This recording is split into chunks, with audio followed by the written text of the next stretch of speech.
Then Jacob went on his journey and came to the land of the children of the east.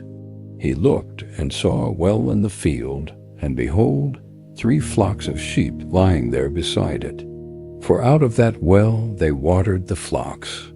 The stone on the well's mouth was large. All the flocks were gathered there. They rolled the stone from the well's mouth and watered the sheep, and put the stone again on the well's mouth in its place. Jacob said to them, "My relatives, where are you from?" They said, "We are from Haran." He said to them, "Do you know Laban, the son of Nahor?" They said, "We know him." He said to them, "Is it well with him?" They said, "It is well. Behold, Rachel his daughter is coming with the sheep." He said, "Behold, it is still high day. It is not time for the livestock to be gathered together. Water the sheep and go and feed them." They said, "We can't until all the flocks are gathered together." And they rolled the stone from the well's mouth. Then we water the sheep. While he was yet speaking with them, Rachel came with her father's sheep, for she kept them. When Jacob saw Rachel the daughter of Laban his mother's brother, and the sheep of Laban his mother's brother, Jacob went near and rolled the stone from the well's mouth, and watered the flock of Laban his mother's brother. Jacob kissed Rachel and lifted up his voice and wept. Jacob told Rachel that he was her father's relative, and that he was Rebekah's son. She ran and told her father. When Laban heard the news of Jacob, his sister's son, he ran to meet him, embraced him, kissed him, and brought him to his house. He told Laban all these things. Laban said to him, "Surely you are my bone and my flesh." He lived with him for a month.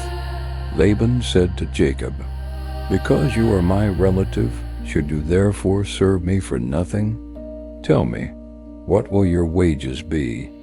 Laban had 2 daughters. The name of the elder was Leah, and the name of the younger was Rachel. Leah's eyes were weak, but Rachel was beautiful and well-favored. Jacob loved Rachel. He said, "I will serve you 7 years for Rachel, your younger daughter." Laban said, "It is better that I give her to you than that I should give her to another man.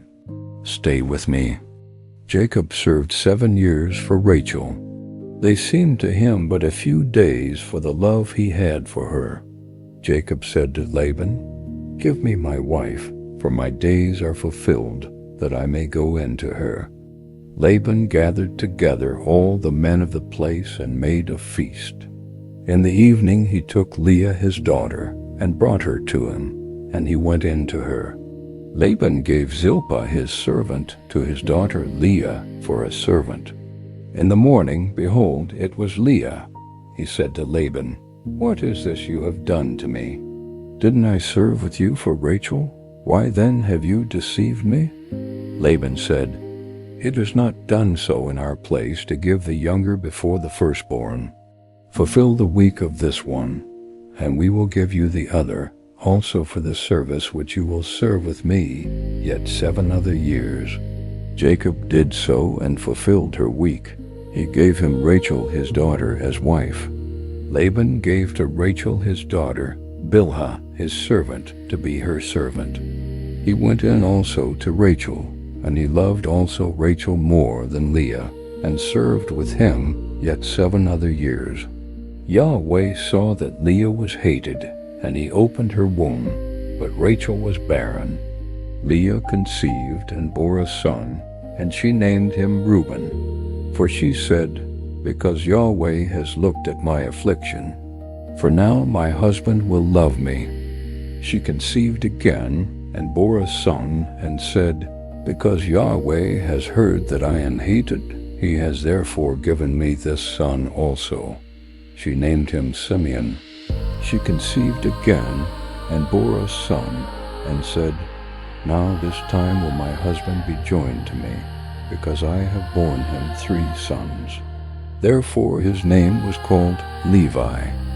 She conceived again, and bore a son. She said, "This time I will praise Yahweh." Therefore she named him Judah. Then she stopped bearing.